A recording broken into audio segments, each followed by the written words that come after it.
羅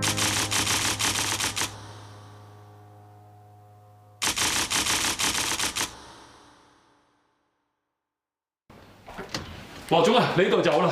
我今日上嚟想攞翻嗰1000萬嘅。羅生尋晚已經過咗身，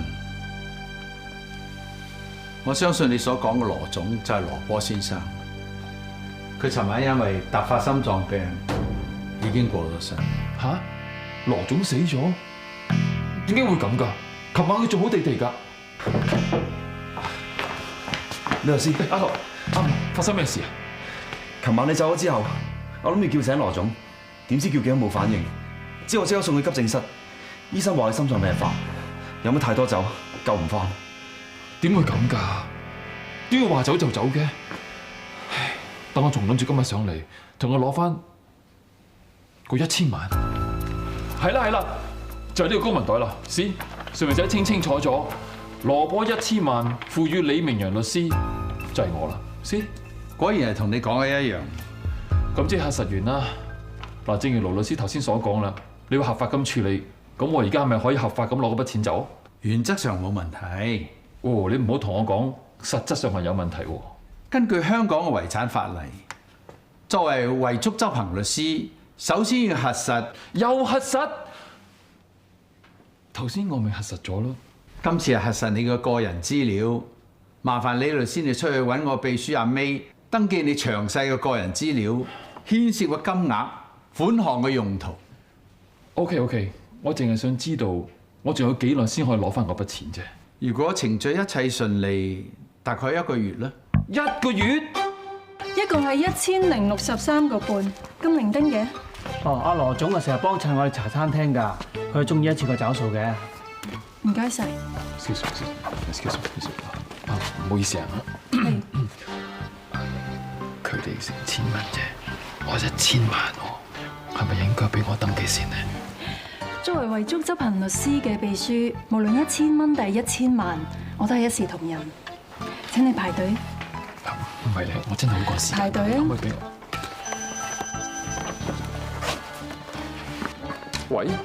喂，李生啊，你應承咗會喺12點鐘之前找清卡數，但係過晒鐘咯喎。OK，我而家即刻過嚟啊！李生，你張卡已經透支咗13萬8，而之前咧亦都俾咗個特別寬限俾你，今次真係冇得再拖㗎啦。OK，而家當我額外同你銀行借多200萬咧。嗱，呢一張係我卡片。哦，原來李生係律師嚟㗎，真係失覺晒。間律師樓咧就我獨資嘅，我每年打官司嘅收入係唔少過1000萬。我相信你應該明白㗎啦。我律師呢個行頭好窄，我哋係唔會走數嘅。所以如果你額外借多200萬俾我嘅話，我咪可以幫你即刻清佢條數咯。我明白嘅，你等一等啊，李律師。由於你係我哋銀行嘅 VIP 客戶，所以我勉為其難幫你做呢筆貸款。咁先係做生意㗎嘛。不過呢筆貸款係以私人形式做嘅，借呢200萬俾你咧，所以個利息咧就唔好似一般咁樣計法啦。OK，咁即係幾多息啊？個利息咧就係呢個數。咩話？喂，法例規定唔可以超過60厘嘅喎，呢個數都差少少啫喎，唔使計得咁盡係嘛？好似你話齋，咁先係做生意㗎嘛。OK，各有所求啫。係啦，李律師，我都有責任去提一提你，呢筆貸款嘅還款限期咧係1個月，到時真係要全數還清，真係冇得再拖㗎啦嚇。我明 Mr. Dino， 係呢幾日咧歐羅大跌，對翻港紙咧係賠多好多。不過我都想你明白，份備忘錄咧係法庭監管下簽嘅，如果拖落去咧會好麻煩嘅。係。OK。余律師，關我咩事啊？同我即刻聯絡羅波。OK。係，我會照你意思同羅波先生講，叫佢寬限多幾日。不過我覺得作用唔大咯。説話唔可以咁講嘅喎，打官司一定有輸有贏㗎啦。我盡晒力㗎啦喎，輸我都唔想㗎。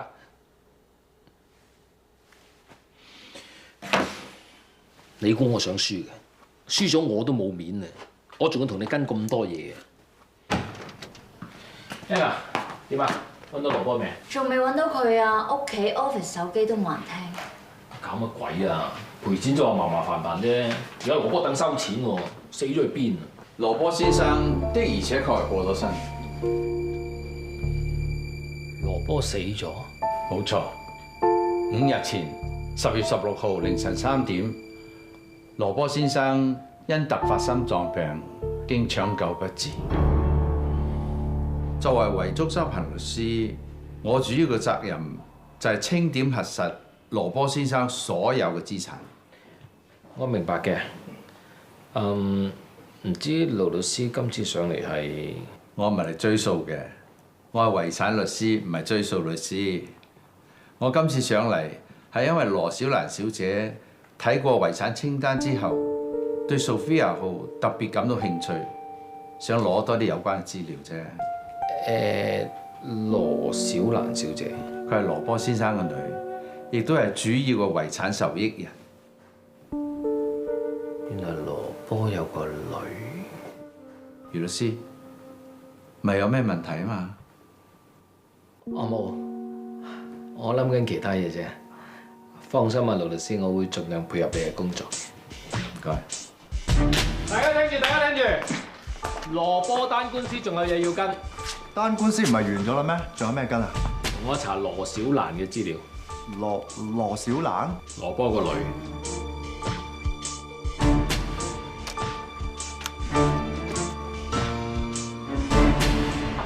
係嘅你。余律師，你喂，唔該晒。哦，你翻出去做嘢啦。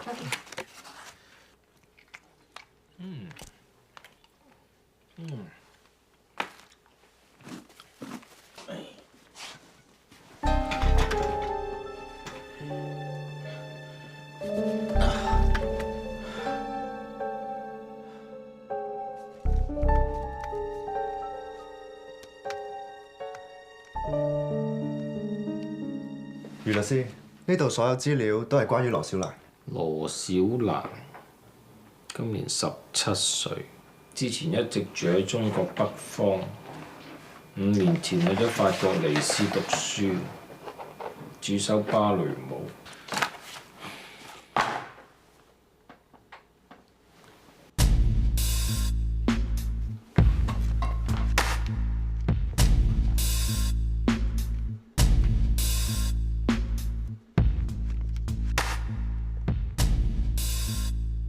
羅小蘭 ，Sophia 號，羅小蘭 ，Sophia 號 ，Bingo！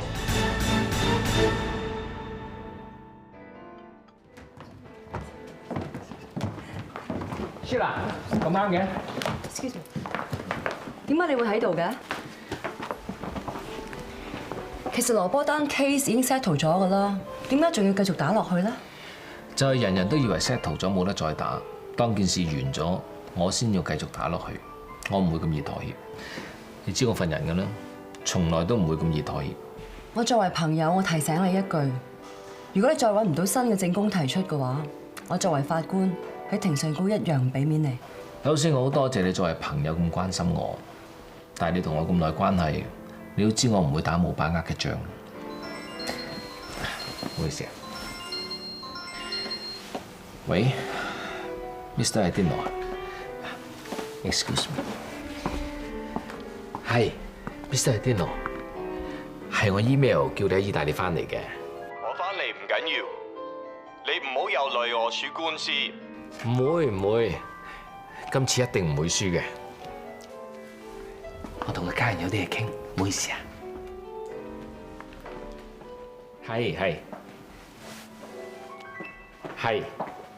係，我今次真係有把握㗎啦，你信我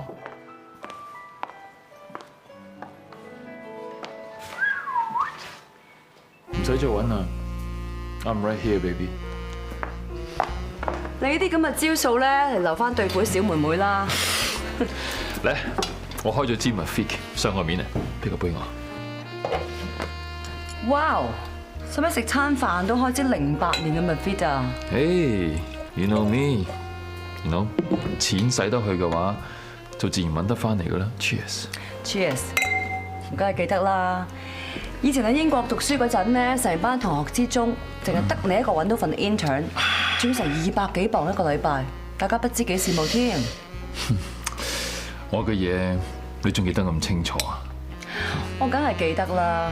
你仲將咧成個暑假揾翻嚟嗰幾千磅，唔使2個禮拜就使晒。我喺度諗，你唔心痛嘅咩 ？Only for you, baby。你唔記得咗啦？我同你去歐洲嗰2個星期，荷蘭嗰個大風車，仲有鬱金香花海，同埋西班牙嗰啲鬥牛 ，right？ 係，諗翻起真係好開心嘅。不過人總要長大嘅，唔係淨係掛住開心嘅。明白。所以後尾你係揀咗嗰個懶成熟嘅余英偉咯。嘿，你係想講乜嘢啊？冇，我只係想話你後尾選擇同佢離婚 is a smart choice。我同佢之間離婚呢，係我哋2個人嘅決定。雖然做唔成夫妻，但仍然都係好朋友。所以我唔想聽到人喺佢背後講嘅閒話。OK？ 識。反正我以後都唔會再見佢。Cheers。No。你哋好快會再次見面。Wilson 已經入紙法庭續審羅波丹 case。幾時嘅事嚟㗎？點解我唔知嘅？我都好想知道點解你會唔知啊！我知啦，你一定冇返到律師樓，所以法庭寄咗通知書俾你咧，你都唔知道。仲有大安旨意探 What？ 如果我好似你咁遇到 Wilson 咁好嘅對手，我會着緊咯。Anyway。多謝你08年嘅 Mafit，OK？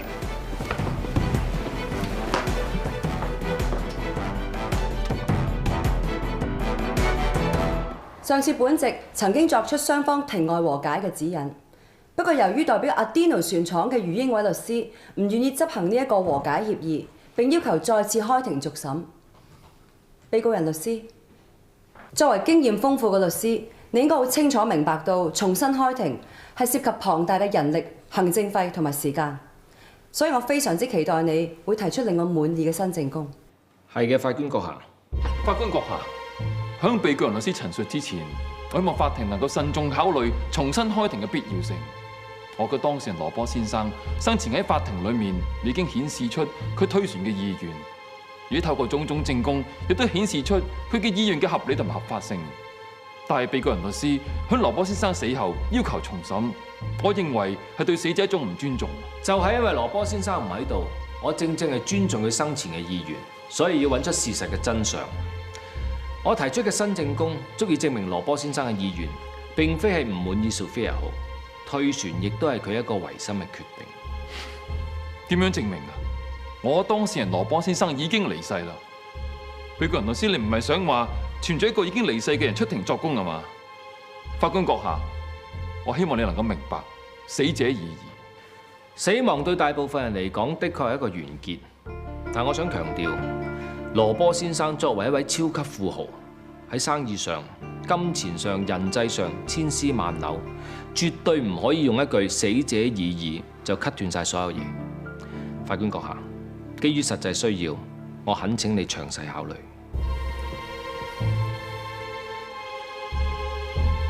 被告人律師，你可以繼續。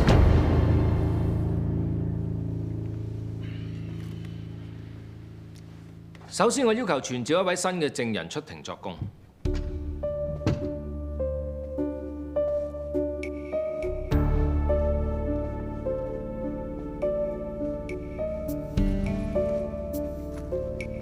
喺出庭之前，我節錄咗羅波先生遺囑當中同本案有關嘅其中一部分。我想請盧律師當眾讀出有關嘅內容。小蘭，自從你媽媽過咗身，我淨係掛住做生意，冇時間陪你。我同你嘅關係一直都唔係咁好。爸爸係粗人一個，你又天生藝術家脾氣，錢對你根本唔重要。你寧願去法國讀書，學跳芭蕾舞，追求你嘅理想，都唔願意陪喺爸爸嘅身邊。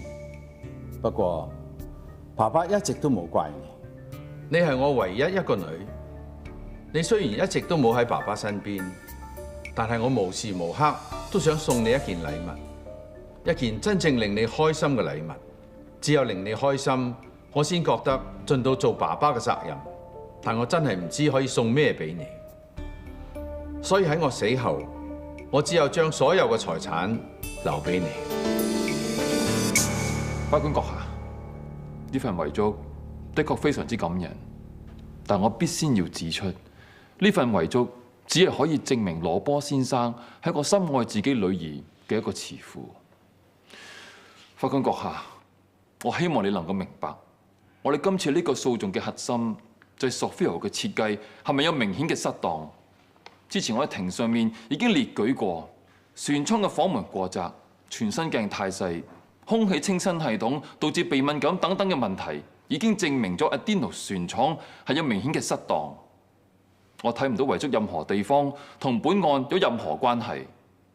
再講啦，呢份遺囑即係更加證明咗 Adino 船廠嘅行為係幾咁可恥、幾咁唔可以饒恕，因為佢欺騙咗一個深愛自己女兒嘅慈父，亦即係我當事人羅波先生。雖然原告人律師剛才嘅説話係充滿偏狹性同攻擊性，但係起碼有一點，佢係講得冇錯。遺囑嘅內容充分表現羅波先生係一個深愛女兒嘅慈父，而呢一點正正係本案嘅關鍵，因為 Sophia 號根本就係羅波先生送俾佢女兒羅小蘭嘅禮物。呢張係羅小蘭小姐同羅波先生喺1年前嘅近照，大家可以留意到，羅小蘭小姐係一個身形瘦削嘅少女，體重不足100磅，膊頭嘅闊度係37 cm。我唔明白被告人律師點解要列舉出羅小蘭小姐嘅身形數字，同本案有咩關係呢？原告人律師，以你嘅專業，你應該記得 Sophia 號嘅房門闊度係幾多㗎？嗬 ？Of course， 房門闊度就40 cm， 所以羅波先生先至。法官閣下，羅小蘭小姐嘅膊頭闊度係37 cm，40 cm 嘅房門闊度顯然係為咗佢嘅身形而設計嘅。如果 Sophia 號係羅波先生準備送俾佢嘅女兒羅小蘭小姐嘅禮物，Adino 船廠根本唔存在設計失當嘅問題。咁船上面嗰塊咁窄嘅全身鏡呢？你唔好同我講又為羅小蘭小姐度身訂造。羅小蘭小姐係一個熱愛芭蕾舞嘅藝術學院學生，非常之注重自己嘅外表同埋儀容。我哋曾經詢問過羅小蘭小姐嘅同學，得出嚟嘅結果就係羅小蘭小姐習慣喺每次出門之前都會照一照鏡。船上面嗰塊鏡對身材嬌小嘅羅小蘭小姐嚟講，根本就係一個貼身嘅設計。咁船上面嘅薰衣草氣味？冇錯，經過調查，羅小蘭小姐對薰衣草嘅香味係有一種執着性嘅喜好，所以喺佢法國尼斯嘅住宅，平時出入嘅汽車入邊都裝有同 Sophia 號一模一樣嘅薰衣草空氣清新系統。原告人律師之前提出嘅退船要求，主要理據係 Adino 船廠忽略咗羅波先生嘅貼身需求，唔能夠提供100% 而專業嘅貼身服務。但我剛才嘅證供已經證明咗 Adino 船廠提供100% 貼身服務，因為佢提供貼身服務嘅對象係羅小蘭小姐。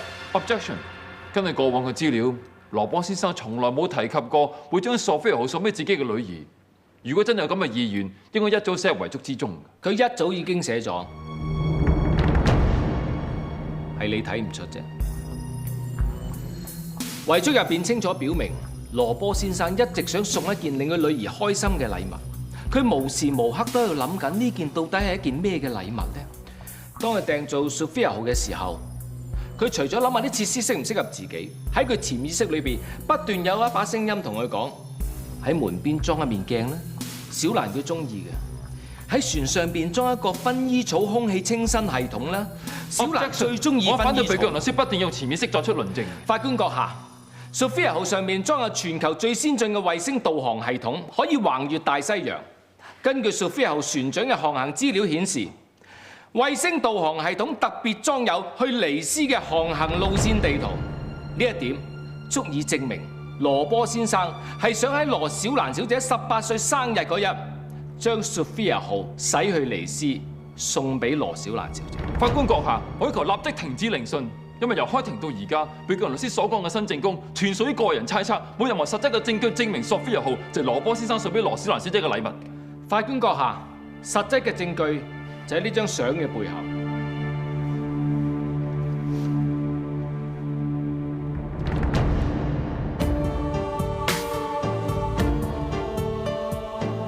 法官閣下，我懇請你批准我將羅小蘭小姐寫俾佢父親羅波先生嘅一段文字當庭讀出嚟。要求批准。爸爸，你答應過我18歲生日時，你會到尼斯和我一起過，你不要失約我。親愛的女兒 Sophia Sir。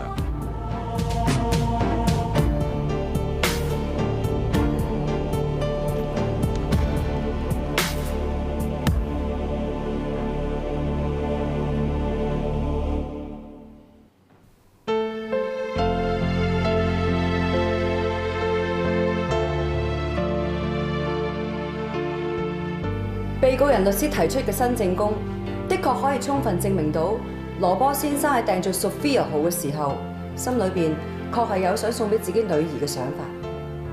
但係鑑於上次嘅聆訊當中，羅波先生曾經親口表示過唔滿意 Sophia 號嘅設計，仲堅持要退款，所以喺判決之前，本席想再一次聽取盧律師嘅專業意見。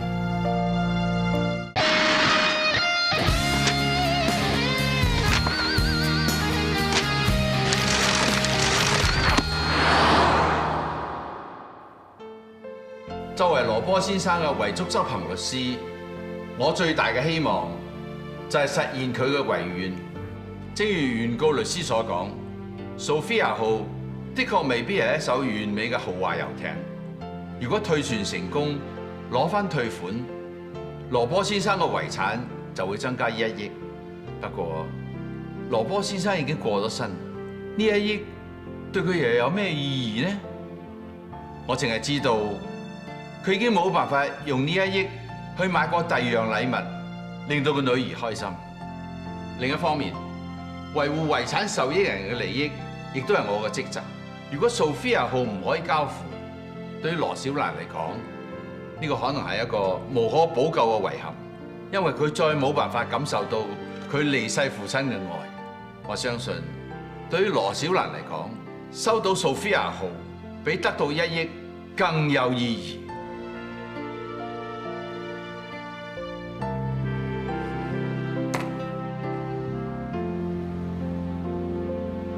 本席喺判決之前，希望雙方律師同埋在座每一位都同我一樣，上咗寶貴嘅一課。喺呢一次嘅訴訟，雙方律師都係以證據同埋利益作為訴訟嘅依據，而我作為法官，都必須以證據同埋法律觀點去作為判決嘅基礎。但喺今次嘅訴訟入邊，我確實咁領悟到，除咗證據同埋法律觀點以外，都要考慮埋感情嘅因素。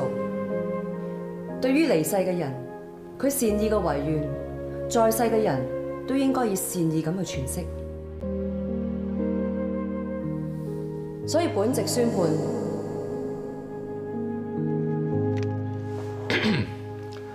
阿甸奴船廠委託余英偉律師事務所處理 Sophia 號嘅交付事宜，而家正式將 Sophia 號交付盧森堡律師事務所。盧律師，麻煩你喺文件上面簽個名。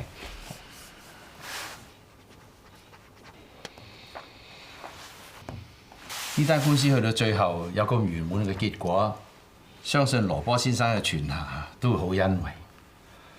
我會依照羅波先生嘅意願，響羅小蘭小姐18歲嘅生日，將 Sophia 號作為生日禮物，響法國 Nice 交到佢手上。麻煩你。阿 May 點齊啲文件會交俾你㗎啦。麻煩余律師喺出邊等一陣。OK， 唔該晒。Thank you。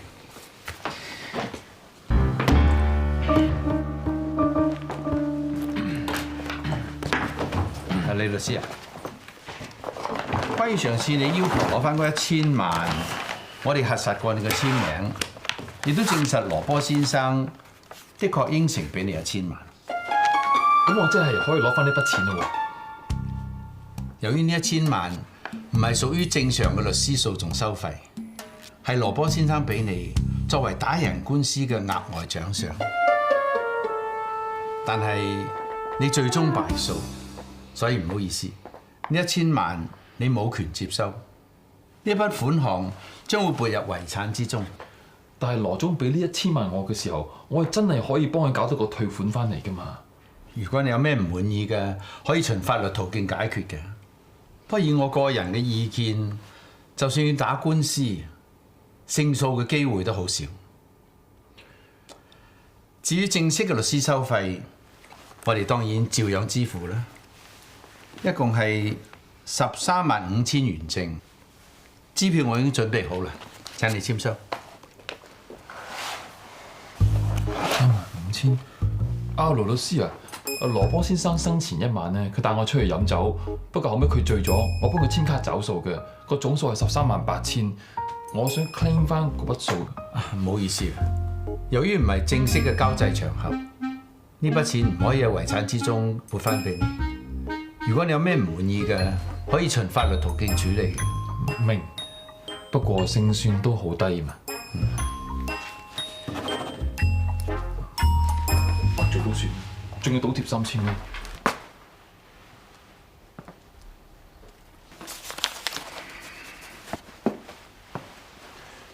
哈！蝦咩啊？冇，唔係贏咗官司笑話都唔得啊嘛。贏我1場2場啫，使唔使開心成咁啊？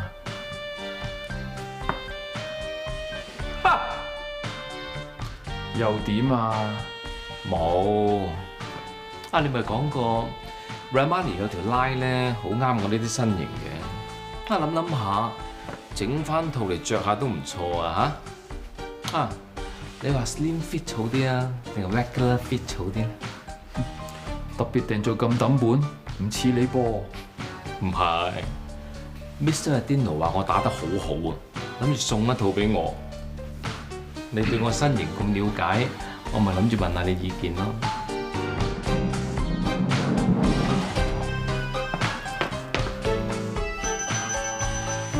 我聽個電話先啦，你走先啦，唔使等我嘅。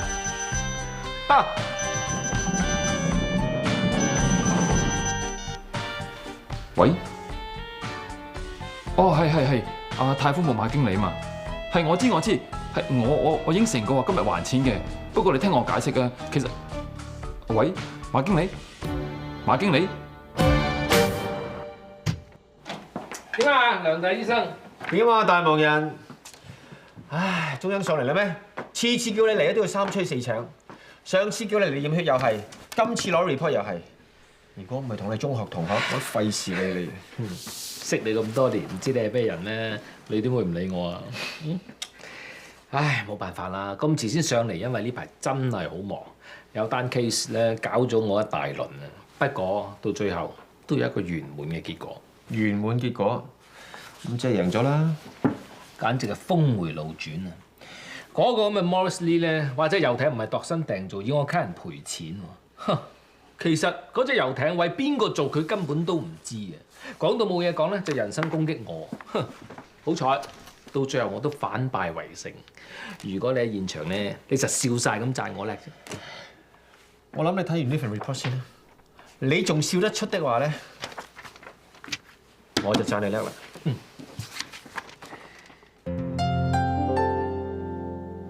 咁多紅色嘅，你都知驚你。血壓、血脂、血糖、尿酸、膽固醇樣樣偏高，你身體響晒警號㗎啦！快啲入醫院做個全身檢查啦，唔好再拖啦！使唔使咁大陣仗啊？動脈硬化、中風、心臟衰竭，泛你都有機會中招啊！可大可小㗎。得，你話點就點，我信你。唉 Wilson， 都話時話，以你咁嘅年紀，冇理由身體差成咁㗎。好好睇住自己副計啊！唉，要睇得到先得㗎。我哋做嘢冇日冇夜，邊有時間？所以咪要改變生活習慣咯。唔好成日掛住做嘢，多啲做運動。時間嘅嘢擠出嚟嘅啫。唉，仲有啊，唔好再食肥膩嘢同埋啲快餐咁啊！冇人冇物，唔食呢啲食咩？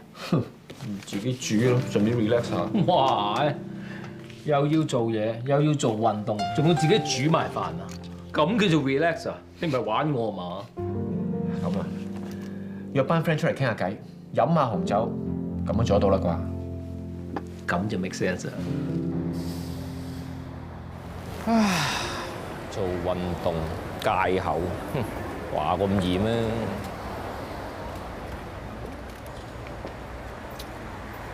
飲紅酒又唔同喎。歡迎光臨先生，想要啲咩酒咧？啊，你哋有冇蜜 fit 㗎？梗係有啦，麻煩先生你跟我上去品酒室啦。先生，你要嘅蜜 fit？而家呢支酒咩價位啊？18,000蚊。18,000蚊啊！啊，我啲朋友講咧話14,500蚊嘅啫。係咁嘅，呢支酒係酒莊主人同埋佢夫人嘅金婚紀念版，所以特別啲㗎。同埋通常啲客咧都會買佢嚟氹另一半開心㗎。俾錢我啊！多謝晒，我幫你袋起佢啊！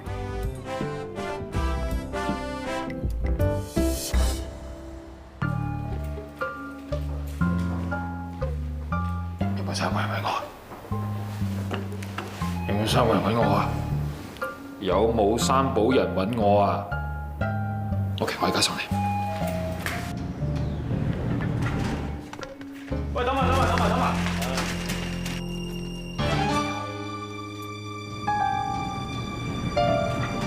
幾樓？12樓啊，李明陽律師樓啊。撳咗啦。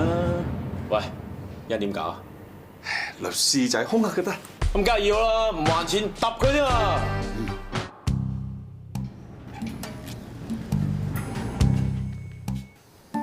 喂，12樓啊，你唔出嘅？出。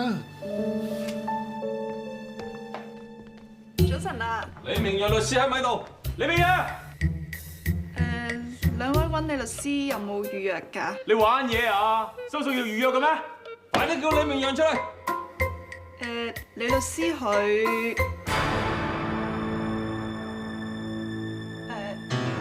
你律師又唔喺度啊？唔係啊嘛，你唔好同我講又去咗美國啊！喂，成幾個月先返，咁樣我條數又收唔到啦。係啊，真係麻鬼煩啊，次嚟都冇嘅。李明陽喺邊啊？乜嘢啊？講啊！講啊！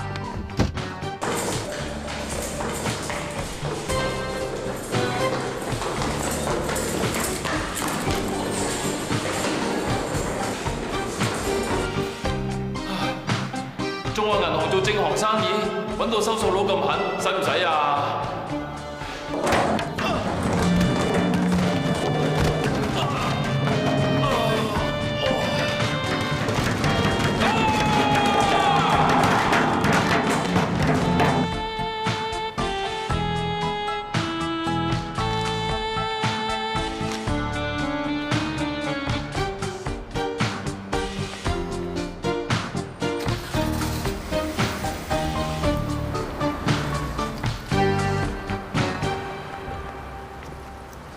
咁啱嘅，我送你翻去啊！唔使啦，搭的士得噶啦。呢個鐘數好難截車㗎，我送你啦，上車。OK。有間意大利餐廳咧，我 book 咗好耐，今日先有位，環境唔錯㗎，幾 relaxing 㗎。但係我仲有好多 case 未 prepare。再忙都要食飯㗎。我諗住翻屋企求其食啲嘢㗎咋。不如咁啊，上你屋企食，一樣可以同我慶祝嘅啫。OK。你隨便坐啊，我轉頭放低啲嘢咧出嚟煮啊。得㗎啦，你做自己嘢啦。話咗請你食飯慶祝㗎嘛，梗係我煮啦。你都唔知我啲嘢擺喺邊。我點會唔知啊？呢度我都熟㗎嘛，冇問題喎。OK。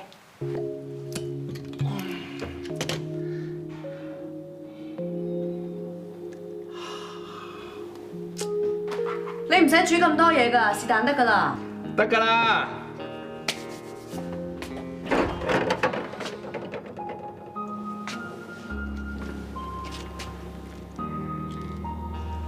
想煮得多都唔得啦。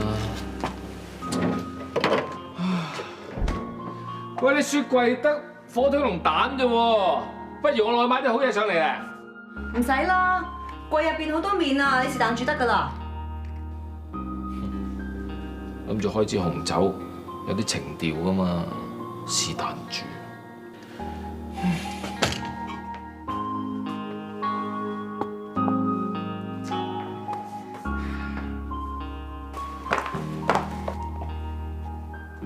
我見淨係腿蛋麵咁齋，咪加少少心意咯。你唔介意啊嘛？你用咗咁多心機，我點會介意咧 ？Cheers！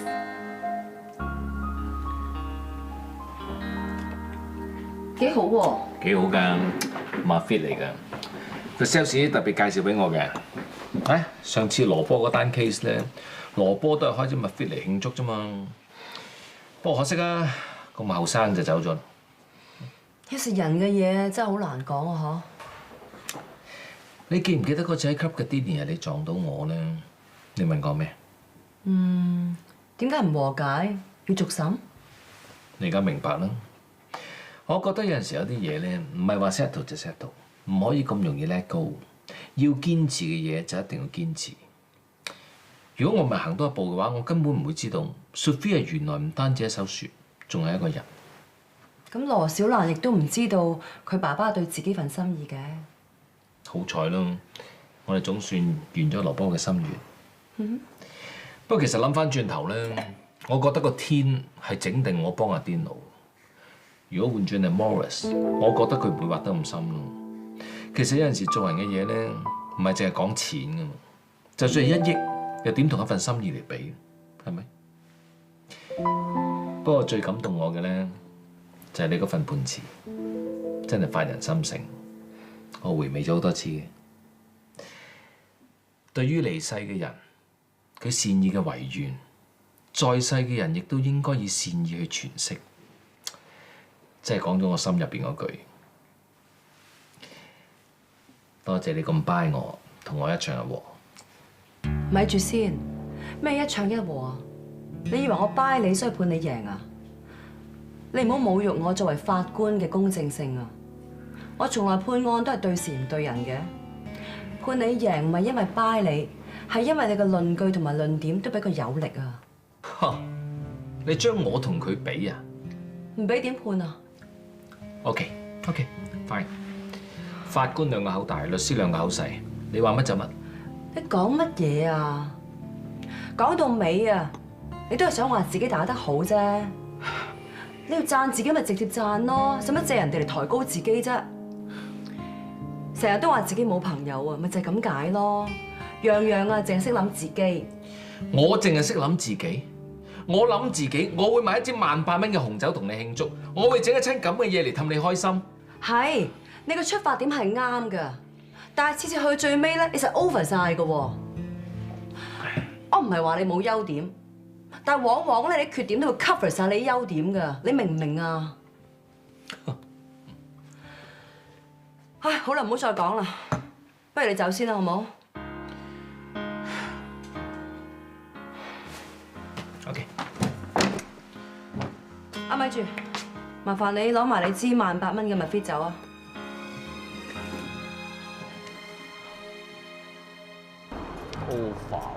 樣樣都話我 over。喂，余律師，飲紅酒贏咗官司咧，斬啲燒味翻去慶祝下啦！斬隻燒鵝俾你，肥啲嘅。肥啲？啊，都係唔好啦，成隻嚟啊！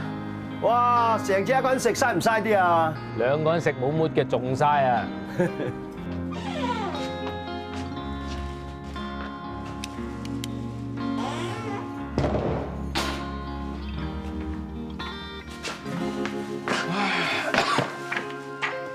唔使你掰我。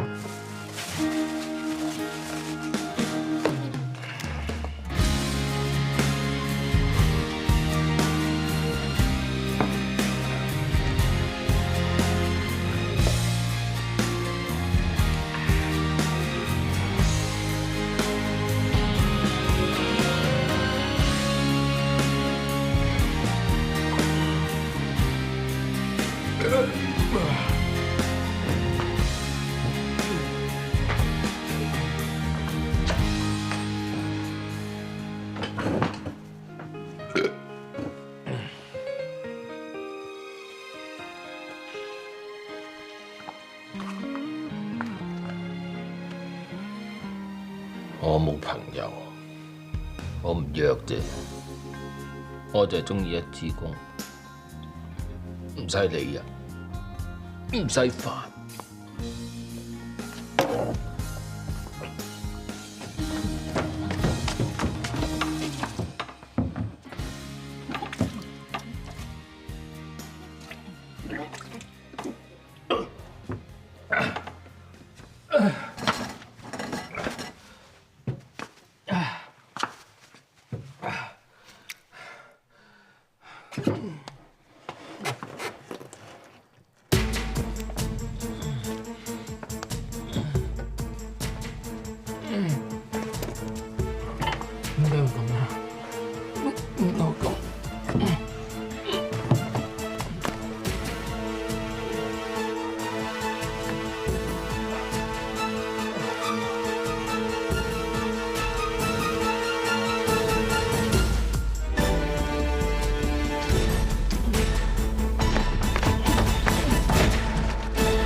代表一對愛人，前程已自照片撕開了兩份。來吧，趁亂想時，投進垃圾箱，除了腐敗氣氛。認同當晚信念，拋開得勇敢，拿手機清洗過去的興奮，無人留得低你，我怎麼要自誇？